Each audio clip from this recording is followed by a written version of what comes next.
स्वागत है दोस्तों अपने YouTube channel ITI technical course में। दोस्तों यहाँ पे ITI स्टूडेंटों के लिए बहुत बड़ी वैकेंसी निकाली गई है और ये वैकेंसी है रेलवे की तरफ से अप्रेंटिसशिप की। ऐसे छात्र जो भी ITI पास कर लिए हैं और रेलवे से अप्रेंटिसशिप करना चाहते हैं, ढूंढ रहे थे कि सर मुझे रेलवे से अप्रेंटिसशिप जब वैकेंसी आएगी आप ज़रूर बताना। तो आप लोग को यदि अप्रेंटिसशिप करना है रेलवे से तो यहाँ पे 2409 पद निकाले गए हैं। ये सभी ट्रेडों के लिए है, इलेक्ट्रीशियन है, फिटर है, बिल्डर है। आगे मैं आपको बता दूंगा कौन कौन से ट्रेड हैं, इसमें से कौन कौन से स्टूडेंट अप्लाई कर सकते हैं। जैसा कि अभी जो स्टूडेंट का रिजल्ट आया है, अभी तत्काल में 15 से 20 दिन हुआ रिजल्ट आए हुए। अब वो छात्र सोच रहे हैं कि क्या मेरी मार्कशीट नहीं आई है या NTC नहीं आई है, तो क्या मैं फॉर्म भर सकता हूँ या नहीं भर सकता हूँ, वो भी आगे आपको मैं बता देता हूँ कि आप लोग फॉर्म भर सकते हो नहीं भर सकते हो। इसमें सिलेक्शन कैसे होगा, पेपर होगा, मेरिट बनेगी, इसमें सिलेक्शन होने के प्रोसेस क्या हैं आगे आपको मिल जाएगा। यदि आप लोग को अप्रेंटिसशिप करना है, रेलवे में जाना है अप्रेंटिसशिप करके, तो आप लोग अप्लाई कर दीजिए। यहाँ पे बहुत अच्छी खासी वैकेंसी निकाली गई है, सेंट्रल रेलवे है, यानी सेंट्रल रेलवे की तरफ से यहाँ पे अप्रेंटिसशिप के लिए मौका दिया गया है। आइए मैं बता देता हूँ इसमें से मैं क्या क्या चीज़ों की डिस्कशन करने वाला हूँ। सबसे पहले अपन बात कर लेते हैं आवेदन तिथि, यानी फॉर्म कब से कब तक भराएगा, फॉर्म भरने की स्टार्टिंग डेट क्या रखी गई है, फॉर्म भरने की लास्ट डेट क्या रखी गई है, यानी फॉर्म कब तक भराएगा। फिर इसके बाद आयु यानी उम्र क्या मांगी गई है, आपकी क्या आयु होनी चाहिए, क्या 25 साल वाला स्टूडेंट अप्लाई कर सकता है, क्या 15 साल वाला स्टूडेंट अप्लाई कर सकता है। इसके बाद क्वालिफिकेशन में बात करेंगे, क्वालिफिकेशन क्या मांगा है, 10th मांगा है, ITI मांगा है, ITI में NCVT ले रहा है या SCVT ले रहा है, वो भी आगे मैं आपको बता दूंगा। फिर इसके बाद फीस कितने रुपए, यदि आप अप्लाई करना चाहते हो तो आपको फीस की जानकारी होना जरूरी है। फीस कितने रुपए लग रही है, फीस के साथ साथ कौन से ट्रेड को मौका दिया है, यानी कौन कौन ट्रेड वाले अप्लाई कर सकते हैं इसमें से, सिलेक्शन कैसे होने वाला है, यानी चयन की प्रक्रिया कैसे होगी, प्रोसेस ऑफ सिलेक्शन, फॉर्म कैसे भरें, फॉर्म भरने का तरीका क्या है, फिर मेरिट कितने पर लगती है, नहीं आपका सिलेक्शन कैसे होगा। सर पिछले वाली मेरिट बता दीजिए, पिछला बार सिलेक्शन कैसे हुआ था, कितनी मेरिट गई थी इलेक्ट्रीशियन के, फिटर के, बिल्डर के, तो ये भी मैं आगे आपको लास्ट में बता दूंगा। इसके पहले मैं आपको नोटिफिकेशन दिखा देता हूँ। नोटिफिकेशन में सारी चीज़ दी गई है, नोटिफिकेशन को एक एक करके अपन आगे बढ़ते हैं। आइए सबसे पहले अपन नोटिफिकेशन देख लेते हैं, नोटिफिकेशन के बाद ही आपको सारी जानकारी क्लियर हो जाएगी। ये नोटिफिकेशन है, सेंट्रल रेलवे की तरफ से वैकेंसी निकाली गई है।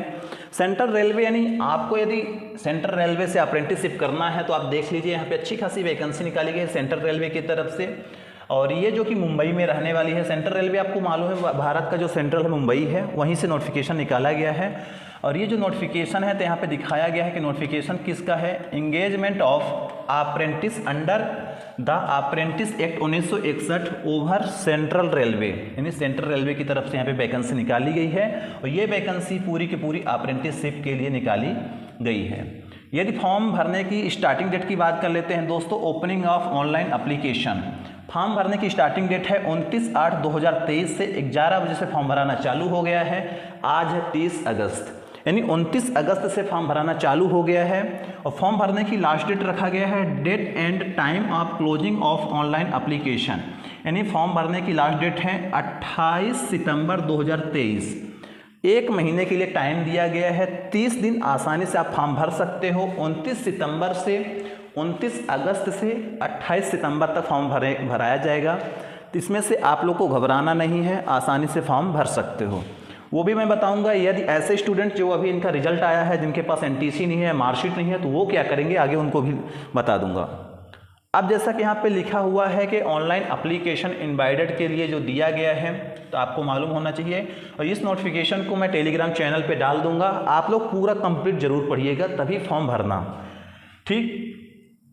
फिर आगे आते हैं, अपन देख लेते हैं इसमें से क्या क्या चीज़ें दी गई हैं। सबसे पहले बात कर लेते हैं मोड ऑफ सिलेक्शन, यानी आपका सिलेक्शन कैसे होने वाला है।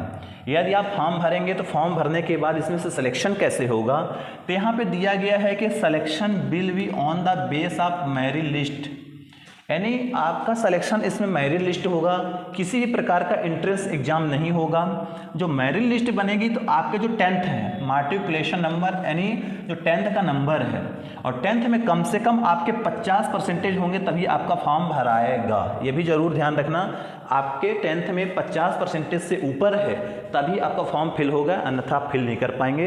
तो ऐसे स्टूडेंट के लिए मौका है, जो स्टूडेंट 50% से ऊपर हैं। ये रेलवे हर जगह मांगता है कम से कम टेंथ में 50% हो, ITI में तो सबका 50% से ऊपर ही होता है। तो टेंथ का आपका प्लस ITI के मार्क्स लिए जाएंगे। अलग अलग ट्रेड का अलग अलग बनता है मेरिट लिस्ट, इलेक्ट्रीशियन की मेरिट लिस्ट अलग बनेगी, फिटर की अलग बनेगी। तो आपको ये ध्यान में रखना है कि जो आपका टेंथ का नंबर है प्लस आपके जो ITI का नंबर है उसी के अनुसार आपका सिलेक्शन होने वाला है। दोनों के मेरिट लिस्ट बनाए जाएंगे, मेरिट लिस्ट के अनुसार ही आपका सिलेक्शन होगा। फिर अपन देख लेते हैं यहाँ पर NCVT और SCVT दोनों के लिए मांगा गया है। आप यदि NCVT से हो तो अप्लाई कर सकते हो, SCVT से हो फिर भी आप अप्लाई कर सकते हो। आप लोग को घबराना नहीं है, कोई भी ट्रेड है, आप लोग कोई भी बोर्ड है, आप भर सकते हो आराम से फॉर्म।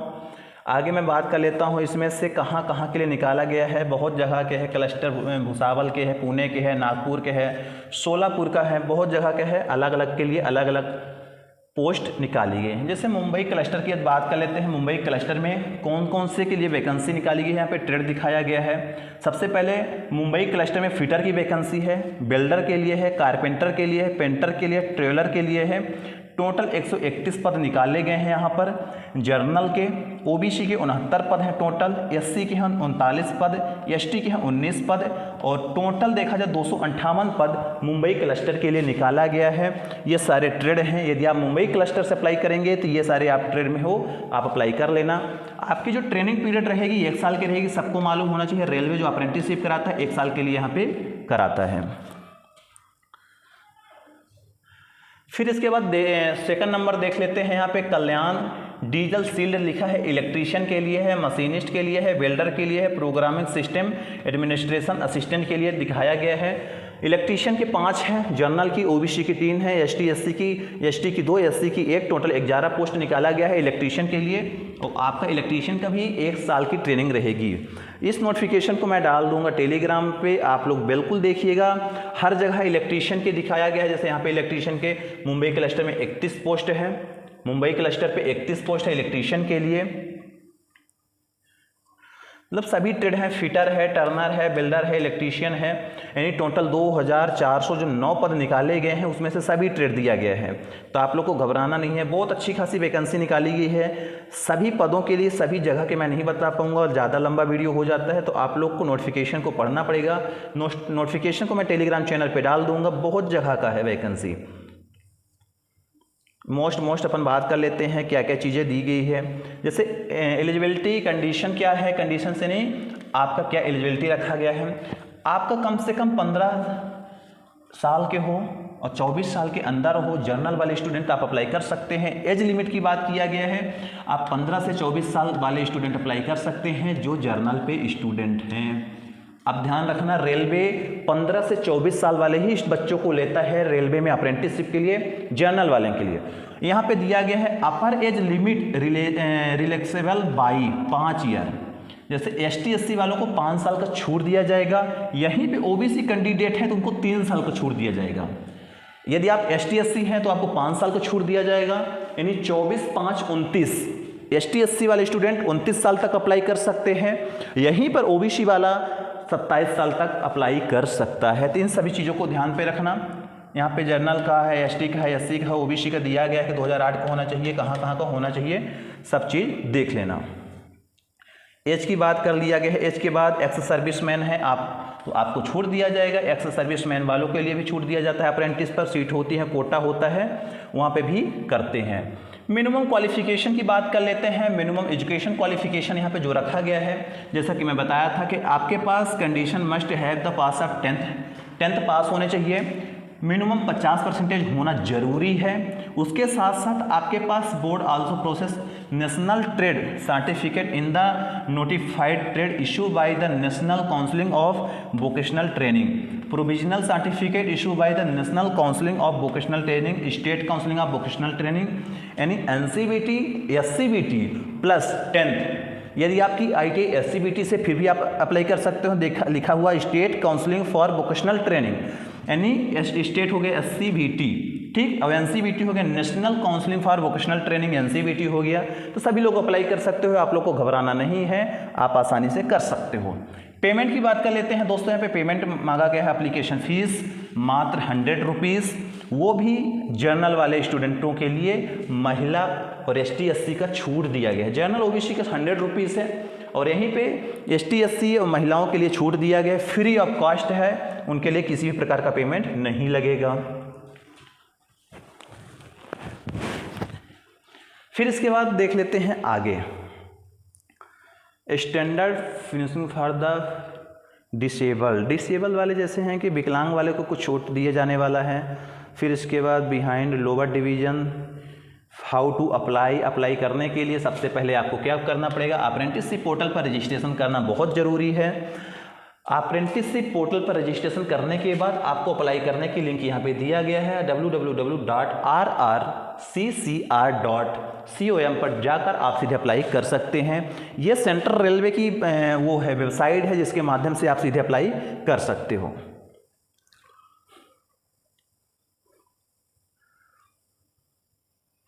आपको डॉक्यूमेंट्स अपलोड क्या होंगे, आपका जो scan photographs of copy photographs, आपकी स्कैन की हुई फ़ोटो सिग्नेचर अपलोड होंगी और कौन सी साइज रहेगी, साइज दिया गया 3.5 सेंटीमीटर इंटू 3.7 सेंटीमीटर होनी चाहिए। फॉर्मेट भी बताया होगा, JPG लेगा कौन। तो ये चीज़ें हैं जो यदि आपको अप्लाई करना है तो आपको ये चीज़ें पता चल गई है। फॉर्म भरने की डेट 29 अगस्त से 28 सितंबर तक फॉर्म भराएगा। फॉर्म फीस है मात्र 100 रुपीज़। जनरल OBC वाले बच्चों के लिए, ST SC और जो महिलाएं हैं उनके लिए फ़ीस फ्री रखी गई है। 10th में कम से कम 50 मार्क्स होने चाहिए तभी आप अप्लाई कर सकते हैं। ITI में 50 से ऊपर रहता है तभी तो आपका कम से कम 50 से ऊपर सभी का हो जाता है, इतना तो सभी लिया लेते हैं। अब आती है बात मेरिट 10th की मार्कशीट और जो 12th का वो ITI के नंबर है, 10th प्लस ITI के नंबर के अनुसार आपकी मेरिट बनने वाली है। हर एक साल की मेरिट अलग बनती है। पिछले साल जैसे 80 बनी थी, कहीं का सेंट्रल का हो गया, अलग अलग जोन की अलग अलग मेरिट बनती थी। इस साल ये डिपेंड करता है कितने नंबर आप पोस्ट हैं, वैकेंसी कितने नंबर आप पोस्ट फॉर्म भरे गए हैं, तो इसके अनुसार ही मेरिट बनती है। आप लोग अनुमान नहीं लगा सकते कि पिछले साल यदि 85 गई थी इलेक्ट्रीशियन के तो इस साल भी 85 ही जाएगी, ये गलत फैमिली है आपकी। तो इन सभी चीज़ों को ध्यान पे रखना, आपको अप्लाई करना है, अप्लाई कर लीजिए।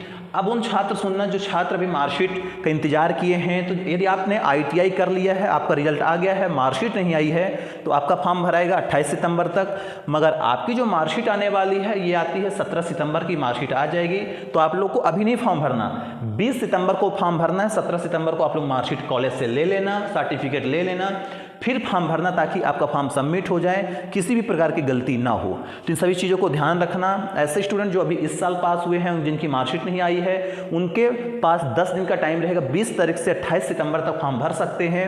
19 तारीख को उनकी मार्कशीट, सर्टिफिकेट सारी चीज़ें अपलोडेड आ जाएंगी, उनके प्रोफाइल पे दिखाने लगेंगी। अपने अपने संस्था से, कॉलेज से उनको सील पैड या जो भी वेरीफाइड करवा के ले जाएँ, तभी फॉर्म भरेंगे, तब उनका रिजेक्ट नहीं होगा। क्योंकि जो फॉर्म भराया जा रहा है उसमें 10th की प्लस ITI की मार्कशीट अपलोड की जाएंगी। तो आप लोग के पास अभी नहीं है, मगर आप लोग फॉर्म भरना चाहते हैं तो आप लोग इंतजार कर लीजिए। 19 सितंबर को मार्कशीट आएगी, 19-20 से आप लोग फॉर्म भर लेना।